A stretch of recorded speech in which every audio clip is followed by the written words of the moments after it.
Bonjour à tous, bienvenue pour ce premier Bonjour. webinaire IGDoc. Est-ce que tout le monde voit bien l'écran? Je pense que pour le partage, ça doit être bon. Donc aujourd'hui, nous allons vous présenter comment le recours à un rédacteur technique peut améliorer votre productivité dans le domaine industriel. Donc pour faire cette présentation, nous serons deux intervenants. Nous allons nous présenter rapidement. Je suis Élise Rossillot, cofondatrice d'IGDoc et directrice des opérations. Donc IGDoc, c'est une entreprise spécialisée en documentation, technique, ingénierie documentaire qui a été créée en 2016. Moi, donc je suis de formation rédactrice technique et je m'occupe principalement du management de l'équipe, de la gestion des projets et de la relation client. Et donc, je serai accompagnée pour ce webinaire d'Ulysse Ménard, que je laisse se présenter. Oui, bonjour, donc Ulysse Ménard, je suis rédacteur technique depuis bientôt 6 ans à IGDoc. J'ai fait pas mal de rédaction technique dans le secteur industriel, avec notamment des spécialisations en illustration technique, et je vais aussi faire des formations prochainement sur des outils de rédaction structurée. Merci Ulysse. Donc au sommaire aujourd'hui, nous allons déjà commencer par une courte présentation d'IGDoc. Ensuite, on va aller dans le cœur du sujet en vous présentant comment le rédacteur technique est vraiment au cœur en fait du processus documentaire et du processus industriel et en quoi il peut améliorer donc la productivité au sein de l'entreprise. On va vous présenter deux cas d'usage et les gains qui ont été constatés.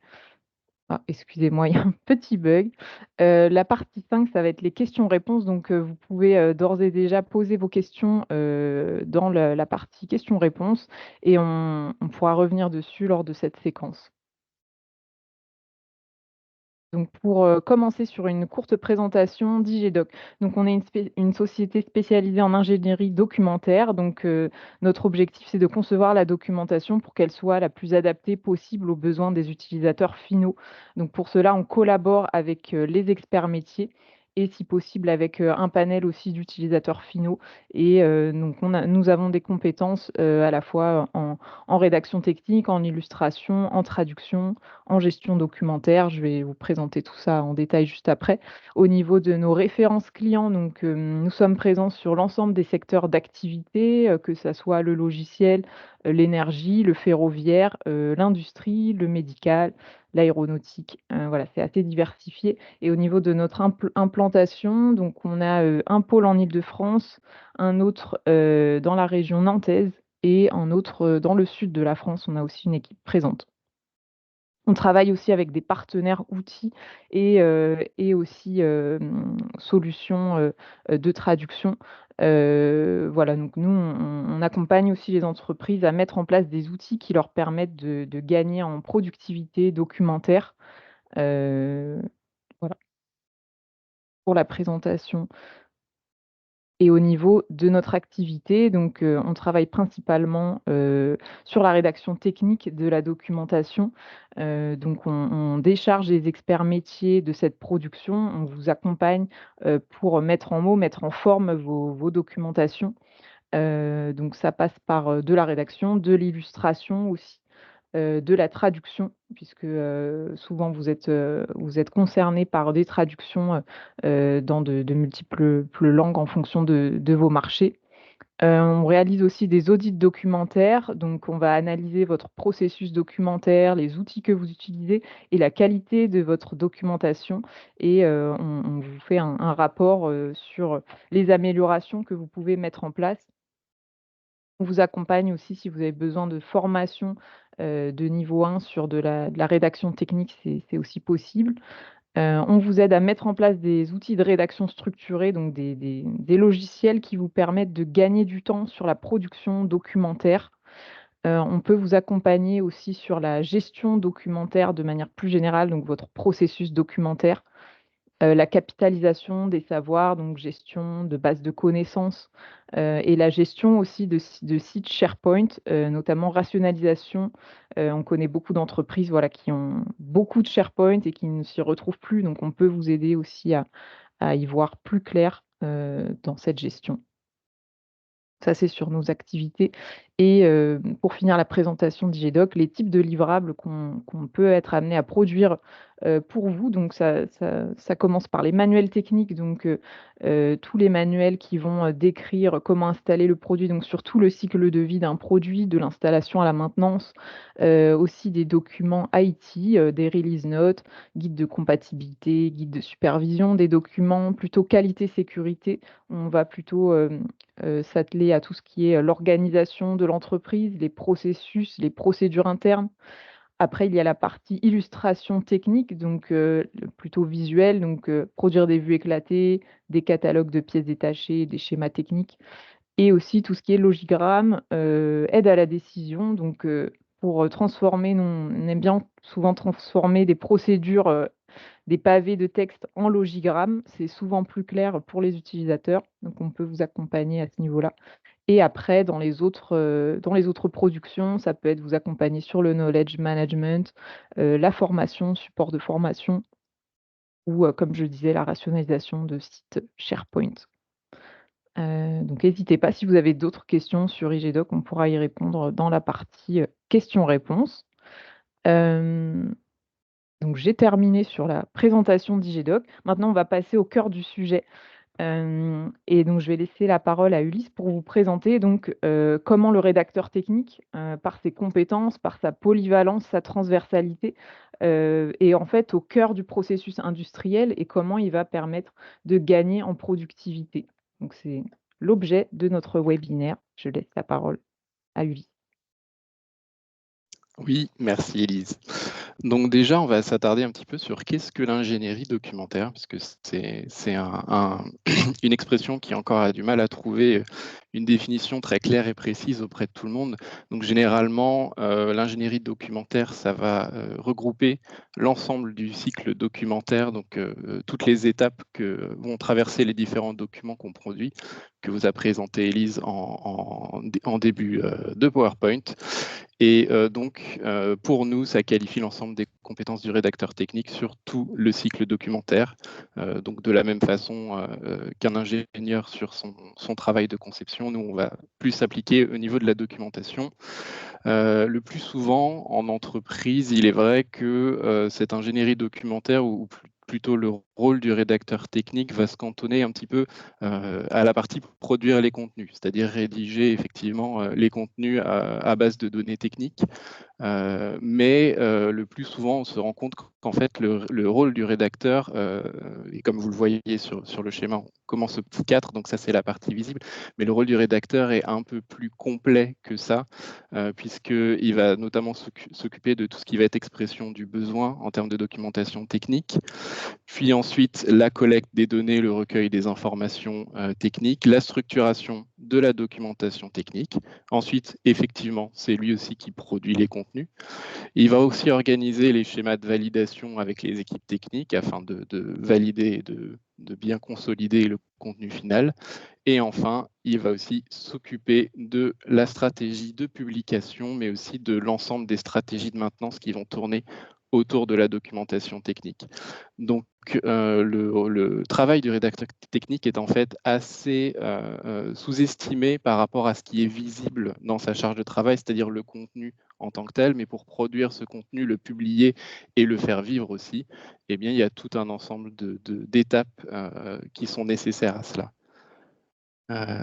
Ensuite, on va vous parler de différentes approches qu'on peut constater, notamment dans le secteur industriel. Donc la première approche, c'est l'approche dynamique que vous voyez à l'écran. Donc c'est le premier schéma. Généralement, sur la conception jusqu'à l'industrialisation d'une machine, on va avoir différentes étapes qu'on a ici schématisées très grossièrement. Donc de la recherche et développement jusqu'à l'industrialisation. Et donc, on met un peu en miroir deux approches. L'approche dynamique, qui va en fait inclure le rédacteur technique tout au long des étapes de conception, de prototypage et d'industrialisation, pardon. Mais on va aussi parler d'approche continue, c'est-à-dire placer la rédaction de la documentation technique tout au bout. Et ça, c'est généralement le cas quand il n'y a pas de rédacteur technique en entreprise et que en fait, la documentation est réalisée par les mêmes personnes qui réalisent les étapes précédentes et donc ils ne peuvent pas y consacrer autant de temps qu'une personne à part entière. Ce qu'il est intéressant de voir sur ces schémas-là, c'est que en fait, le fait d'inclure la rédaction technique au long du processus, donc d'avoir une approche dynamique, ça permet à la fois d'avoir une documentation qui va suivre l'évolution de la machine jusqu'à son industrialisation, mais vous voyez ici que le premier schéma est beaucoup plus court que le second, c'est-à-dire que vous allez avoir des délais de livraison en termes de documentation technique. Et dans le secteur industriel, la documentation technique est nécessaire pour avoir certaines normes et certaines directives validées. Et donc, vous allez pouvoir vendre en fait votre machine ou votre produit beaucoup plus rapidement avec cette approche dynamique. Nous, c'est une approche qu'on privilégie parce que elle permet aussi d'apporter un regard un peu d'ensemble tout au long de la conception, du prototypage et de l'industrialisation par rapport à la polyvalence et aux différentes compétences du rédacteur technique. Donc, dans tout ce processus documentaire, qu'est-ce que le rédacteur technique va effectivement réaliser dans ses missions et pourquoi il a un rôle central dans tout ça?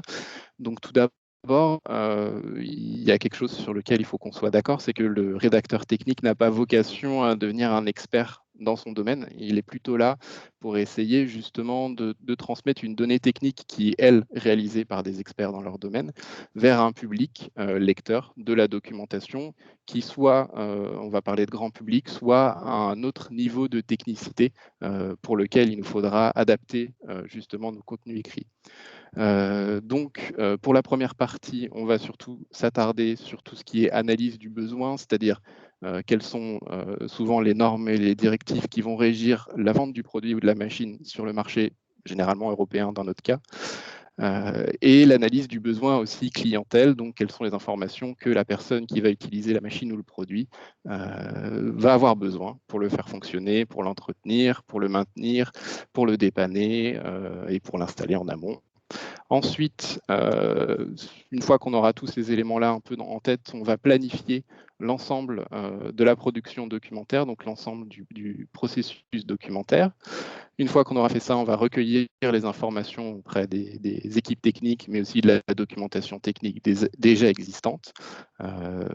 Ensuite, on va structurer cette documentation, c'est-à-dire que on va l'adapter aux outils existants s'il y a un outil de rédaction structuré ou s'il y a un autre outil de traitement de texte ou de publication qui existe. La structuration, c'est une étape assez importante parce qu'elle va permettre de mettre en place par la suite des stratégies de maintenance efficaces et aussi elle définit, elle conditionne un petit peu tout ce qui va arriver après. Une fois que la machine sera industrialisée, il y a peut-être des modifications, des nouveautés qui vont arriver dessus, d'autres options qui vont s'ajouter.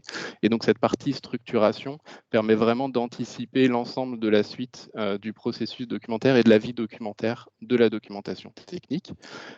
Donc une fois que c'est fait, on passe à la partie production. Donc la partie production, c'est effectivement la création de contenu sur le logiciel utilisé pour créer le contenu.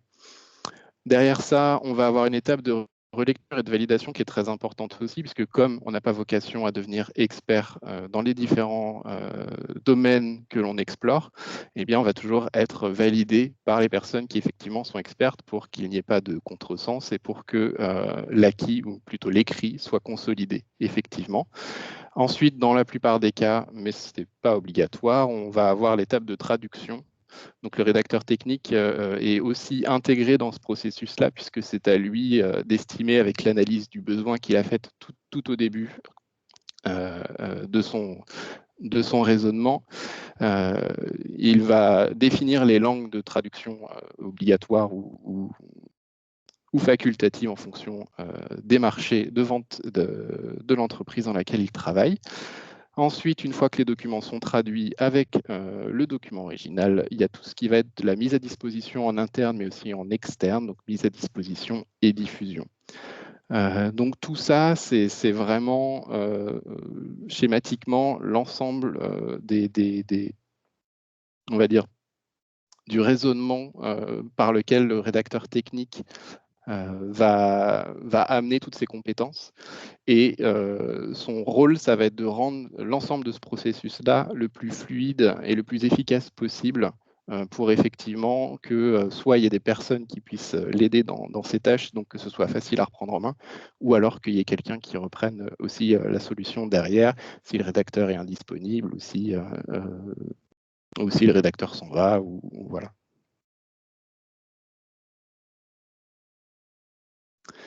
Donc les compétences du rédacteur technique, c'est principalement des compétences de conception et de réalisation.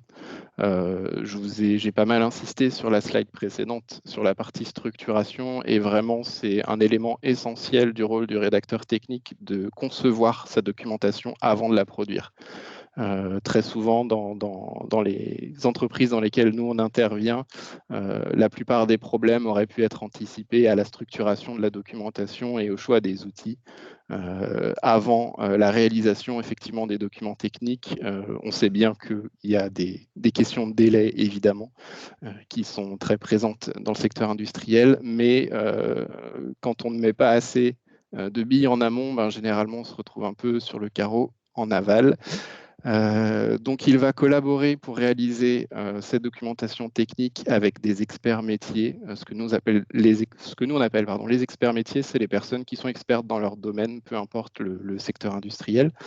Et on va réaliser une documentation structurée et le plus souvent à visée pédagogique, c'est-à-dire qu'il faut que la documentation soit à la fois lisible et visible. Donc les facteurs de lisibilité et de visibilité, c'est des facteurs qui permettent de rendre la documentation, on va dire, un peu plus agréable à parcourir, ce qui va permettre aux utilisateurs d'être un peu moins un peu moins distant avec le fait d'ouvrir des fois des documents de 300 ou 400 pages. Évidemment, on rédige dans un langage simple, clair et précis qui répond effectivement à des normes rédactionnelles aussi en vigueur. Donc tout ce processus-là et toutes ces étapes, ça nous donne une certaine polyvalence, puisque dans nos formations, on est formé à l'architecture et au design de l'information. On va être formé à tout ce qui est gestion et capitalisation des connaissances, tout ce qui est aussi ergonomie documentaire, la gestion de projet, puisque effectivement on part de l'analyse du besoin jusqu'à la diffusion, donc il y a nécessité de poser des jalons tout au long du processus documentaire. On travaille beaucoup sur la terminologie aussi, et enfin sur la traduction et les gestions de traduction. Il faut savoir que la plupart des rédacteurs techniques, en tout cas l'ensemble des rédacteurs techniques chez IGDoc, sont diplômés d'une formation en rédaction technique de Bac+3 à Bac+5.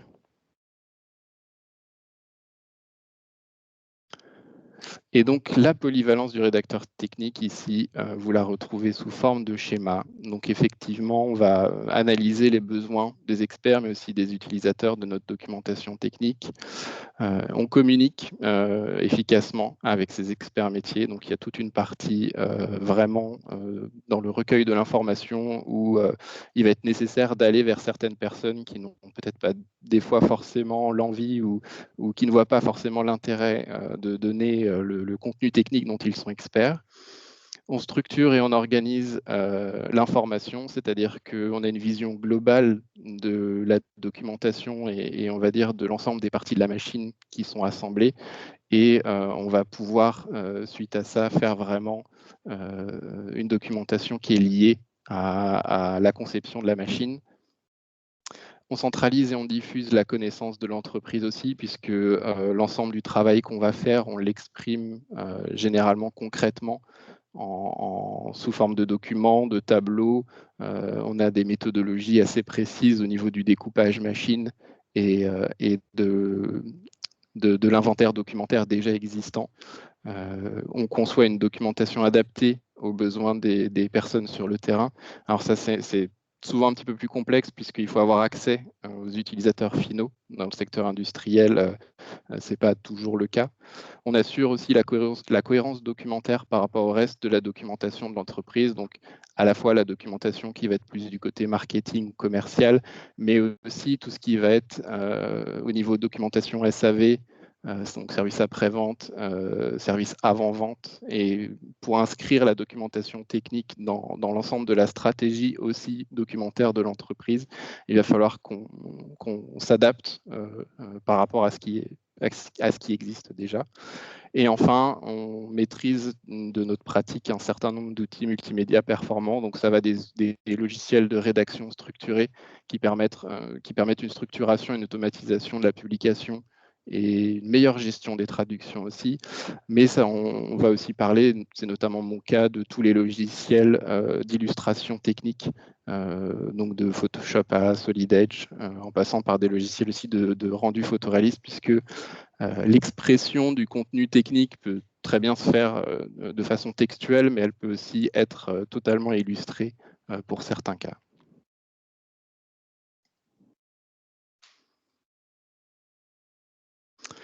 Et donc, toute cette polyvalence, ça nous permet, quand on est en entreprise, de travailler avec pas mal de services différents. On acquiert une certaine transversalité, puisque si on opère sur l'ensemble du processus documentaire, on arrive à toucher des points comme la gestion documentaire, donc le classement, la nomenclature et l'archivage, la maintenance documentaire de l'ensemble de la documentation d'entreprise, puisque forcément que notre documentation va rejoindre cette classe de la documentation en général. On s'attarde aussi des fois sur des stratégies de publication, j'aide, donc par exemple des SharePoint, mais ça peut être aussi de la publication sur des sites internet externes. Donc forcément que si nos utilisateurs finaux, donc les lecteurs finaux de la documentation technique ont besoin de certains documents, ils vont devoir les récupérer quelque part. On est aussi beaucoup appelé à réaliser des rapports sur des tests produits. On a un lien avec le SAV, l'avant-vente et l'assurance qualité, comme je l'exprimais précédemment. On peut être amené aussi par notre compétence rédactionnelle à rédiger d'autres types de contenus, comme le marketing. On peut faire du design et du wording UI, UX, et aussi des supports de formation. C'est des exemples que j'ai tiré de ma pratique, où quand ça se passait plutôt bien dans une entreprise, d'autres services venaient me demander aussi mon expertise rédactionnelle. Encore un autre exemple au niveau de l'expertise rédactionnelle du rédacteur dans l'entreprise, c'est au niveau de ce qui va être de la terminologie. Notamment dans certains domaines, il y a une terminologie qui est des fois un peu flottante, où entre le montage, le bureau d'études et le marketing, ils vont utiliser 3 termes différents pour qualifier la même pièce ou la même fonctionnalité sur une machine. Et du coup, nous, on est amené, pas à arbitrer, mais à conseiller plutôt pour le choix d'une terminologie unique pour l'ensemble de l'entreprise. Ça, c'est des sujets qui peuvent être assez intéressants à explorer. On a aussi toute une partie sur la traduction et la gestion des traductions. Donc, la gestion des traductions, c'est l'ensemble des relations avec les cabinets de traduction utilisés. Donc, tout ça, ça peut être automatisé via un certain nombre d'outils. Et enfin, la maîtrise des outils de production, comme je parlais précédemment, donc traitement de texte, images, vidéos, archivage, mais aussi publication web, etc. Merci Donc Ulysse. Donc, on va passer maintenant à une partie sur des cas d'usage pratiques. Donc, il y aura 2 cas d'usage que va nous décrire Ulysse dans le secteur industriel. Donc ça, c'est les 2 cas d'usage généralement qu'on rencontre le plus souvent dans notre pratique. Donc le premier cas d'usage, on est sur une documentation qui n'est pas structurée, donc il n'y a pas vraiment eu de stratégie documentaire de mise en place en amont, et il y a un chantier de migration sur un nouvel outil. Du coup, nous, on intervient principalement sur la maîtrise des outils de rédaction structurée, la formation au nouvel outil. On fait l'analyse et la conversion des contenus non structurés en contenus structurés en fonction des fonctionnalités de la machine. On met à jour et on archive l'ensemble des contenus obsolètes. Ensuite, on va mettre en place la stratégie de publication qui répond aux besoins de la mission. Et enfin, on peut créer des guides aussi pour la maintenance documentaire. Donc au niveau de la méthode utilisée, on a une première étape d'analyse de la documentation non structurée existante, et ensuite des données techniques liées au produit. Généralement, on essaye de suivre les fonctionnalités et le design de la machine pour structurer la documentation. Pourquoi est-ce qu'on fait ça? Ça nous permet, comme je l'ai dit aussi précédemment, d'être au plus proche en fait la matière qu'on documente, qui est la machine ou le produit en fonction. Et ce découpage-là, donc on a toute une technique que j'avais élaborée moi lors d'une mission avec un ingénieur pour avoir en fait une espèce de caractéristique de l'ensemble des fonctionnalités et des possibilités d'une machine, donc en regroupant par famille, gamme, capacité et options. Et ce découpage permet de lier étroitement la documentation avec la machine, ce qui fait que si jamais il y a des modifications, si jamais il y a des ajouts, si jamais finalement deux pièces qui ne marchaient pas ensemble finissent par fonctionner ensemble, deux ensembles qui marchaient ensemble sont détachés l'un l'autre, on rajoute un ensemble externe, etc., etc. Ça permet d'avoir aussi énormément de flexibilité en cas de modification, puisque chaque partie va être un peu indépendante et va vivre un peu comme un plan 3D au final. Ensuite, on élabore une structure pour la documentation. On va créer un plan de migration afin de le valider aussi avec le client, puisque généralement, il y a d'autres personnes impliquées, il y a des variables qui vont devoir être validées. Enfin, on passe à la mise en place du plan de migration. Et ensuite, par la suite, c'est pas fini, puisqu'il faut aussi définir tout ce qui est la stratégie de maintenance et de publication documentaire, c'est-à-dire comment est-ce que la documentation va vivre et va pas seulement être déposée à un endroit et y rester jusqu'à ce qu'elle devienne obsolète. Et ensuite, on peut faire du monitoring sur l'efficacité de cette mission. Oui, en complément, je voulais juste, rajouter, le fait que les migrations documentaires, ça peut être très, très lourd pour, une entreprise qui n'a pas de documentation structurée. Nous, en général, on propose des POC, c'est-à-dire un test sur, un périmètre plus restreint au démarrage pour avoir déjà des premiers résultats et se projeter sur des corpus, plus lourds par la suite.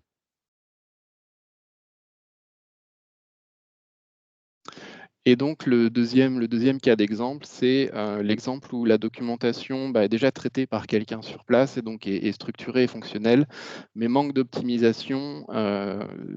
Souvent, ça intervient suite à des chantiers nouveaux, des nouvelles conceptions. Là, on revient à l'approche dynamique, le fait d'intégrer le rédacteur au début. S'il n'est pas intégré dans tout le processus, il va moins avoir cette vision machine qu'on essaye d'apporter aussi. Et du coup, certaines modifications peuvent lui poser problème dans leur intégration dans la documentation technique déjà existante. Donc les apports du rédacteur vont être relativement les mêmes ici, à savoir la maîtrise des outils, la prise en main rapide des espaces de travail. On peut être amené aussi à faire une gestion des impacts, donc des impacts des modifications qui vont être proposées par le bureau d'études et que l'on va devoir intégrer dans la documentation. Il faut savoir que, par exemple, si votre documentation est traduite en 20 langues et que vous avez déjà 12 capacités pour votre machine, vous pouvez facilement vous retrouver avec 350 documents impactés. Et donc ça, des fois, c'est des choses aussi que dans le secteur industriel, le bureau d'études ne se rend pas souvent compte, ou les personnes en recherche et développement ne se rendent pas aussi souvent compte de l'impact vraiment sur la documentation que certaines modifications, même mineures, peuvent avoir. Généralement, on propose aussi une restructuration s'il y a des besoins, une mise à jour des contenus obsolètes, une intégration des nouveaux contenus et ensuite des propositions d'harmonisation de contenu pour une meilleure cohérence documentaire. La méthode proposée, c'est un peu la même avec certaines étapes en moins que pour l'usage précédent. Donc analyse des données techniques avec le même découpage pour essayer de coller le plus étroitement à la machine afin de garder cette flexibilité pour des futures modifications. On élabore ensuite un plan d'optimisation par rapport aux besoins. On le met en place et ensuite on le monitore pour voir si tout fonctionne bien. Merci, donc si vous avez des questions sur ces cas d'usage, n'hésitez pas à les poser dans la partie questions-réponses. Il reste un dernier focus sur les gains avant de passer à la séquence questions-réponses. Donc au niveau des gains, nous, ce qu'on a constaté auprès de nos clients, c'est un gain de 35 à 45 de productivité grâce à la mise en place du binôme expert-rédacteur technique. Donc c'est un gain qui est constaté en comparaison avec une organisation où ce serait l'expert qui aurait produit lui-même sa documentation. Donc le gain, il est quand même significatif. Ce qu'on constate aussi au niveau du temps de production d'une notice, c'est un gain de plus de la moitié. Donc, une notice qui se produisait sous 8 heures avec un expert métier, nous, on arrive à optimiser le processus et à la produire en 3 heures. Donc, grâce à la méthode de structuration qu'on propose au sein des outils. Donc, c'est intéressant. Au niveau de la gestion des délais, donc comme le disait Ulysse, le rédacteur technique est formé en gestion de projet. Donc, pour nous, il est très important d'avoir une gestion de bout en bout du lancement du projet jusqu'à la fin et à la clôture du projet, de pouvoir gérer donc l'ensemble des aléas, des impacts qui peuvent survenir et de prendre les décisions avec les référents métiers. Donc, on propose des points d'arbitrage et cette gestion, elle est vraiment très importante pour pouvoir livraison des livrables dans les délais. Et au niveau de la qualité aussi, donc ce qu'on constate, c'est un gain sur la conformité de la documentation par rapport à des normes, qu'elles soient internes ou réglementaires de manière générale. Dans les formats sont mieux adaptés aux besoins des utilisateurs finaux puisque ces besoins-là ont été pris en compte en amont du projet et non pas en cours de conception, à la fin de la conception du produit. Donc, ça permet d'adapter le produit aussi à ce besoin-là, en sachant que la documentation est vraiment une composante à part entière du produit. Donc, il faut que ce besoin d'utilisateur soit pris en compte pour la prise en main du produit. Les notices sont aussi plus claires et plus lisibles grâce aux compétences du rédacteur technique et puis donc plus généralement l'amélioration de la vie produit puisque, donc comme je disais, la documentation fait partie intégrante du produit, est une composante du produit qui doit être planifiée et considérée comme telle. Donc nous avons terminé notre présentation. Maintenant, on peut passer à la partie questions-réponses. Donc j'ai vu qu'il y avait déjà quelques questions qui ont été posées, donc je vais les prendre un peu dans l'ordre d'apparition. La première question, c'est dans quelle organisation ou à quelle organisation est rapproché le rédacteur technique? Ça, c'est assez variable, je vais commencer à répondre et puis si tu veux compléter, Ulysse. C'est assez variable en fonction des entreprises. En général, c'est plutôt des pôles transverses comme les pôles qualité, le pôle marketing ou parfois on a aussi des pôles documentation dans les entreprises. Donc ça peut être assez variable. Dans certaines entreprises aussi, le rédacteur technique est rattaché au bureau d'études, donc plutôt à la partie technique. Voilà, tout dépend de l'organisation qui est souhaitée. Nous, en général, on travaille beaucoup avec les ingénieurs métiers, donc c'est vrai que voilà, le rattachement au BE a une logique, mais en général, c'est vrai qu'on est plutôt rattaché à des services transverses.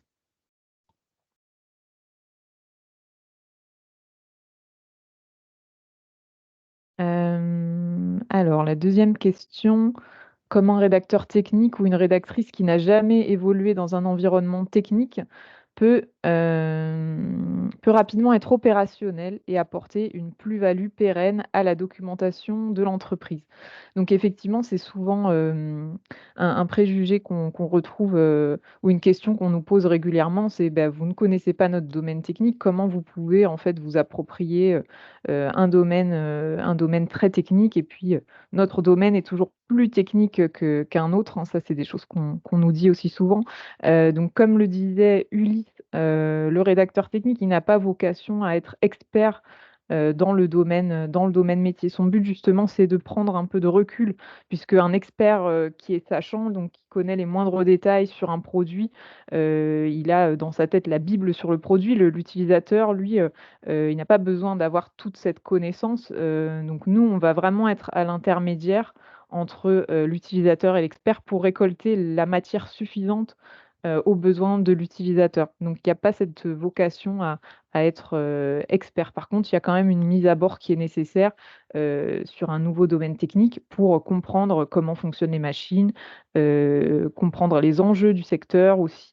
Il y a quand même une mise à bord qui est nécessaire, mais qui n'a pas vocation à être très, très exhaustive.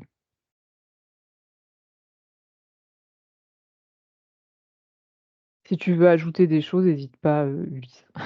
Non, non, pour l'instant, c'est bon. OK, donc il y a d'autres questions. Quel est le délai moyen pour la réalisation d'un projet?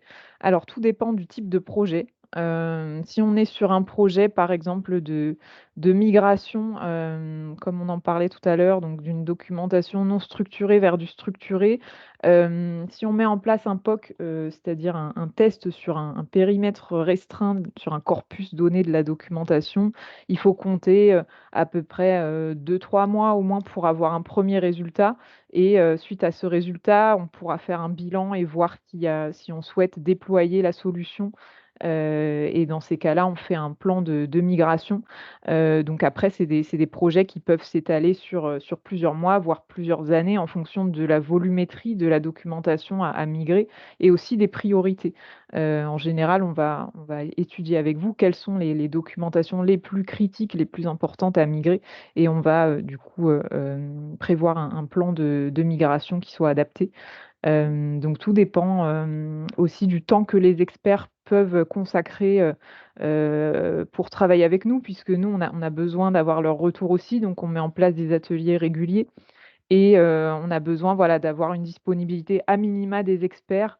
En général, c'est des ateliers de 1 à 2 heures par semaine, qui nous permettent d'avancer, nous, sur les contenus.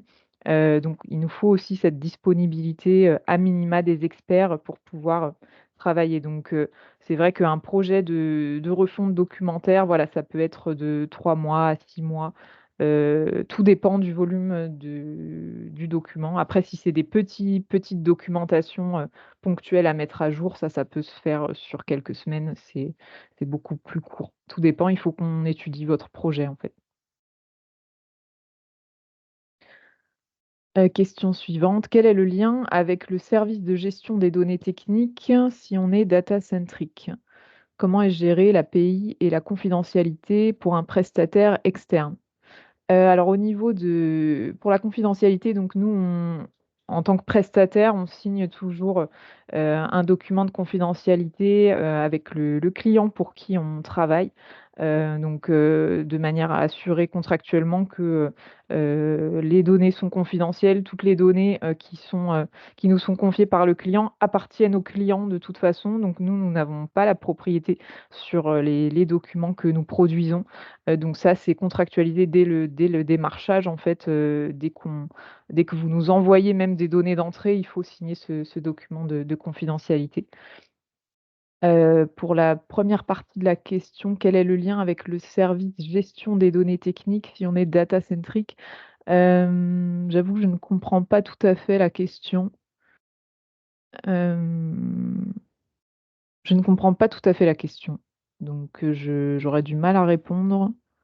Si c'est dans le sens, chaque service a sa propre gestion des données, comment faire pour, les avoir, ça c'est généralement des choses qui sont définies dans le périmètre, de ce qu'on appelle nous les réunions de lancement, qui sont les premières réunions d'une prestation où en gros on va délimiter potentiellement, notamment s'il y a de la donnée sensible, puisque ça arrive qu'il y ait de la donnée sensible, on va délimiter l'accès aux données que les personnes qui seront en mission chez le client auront.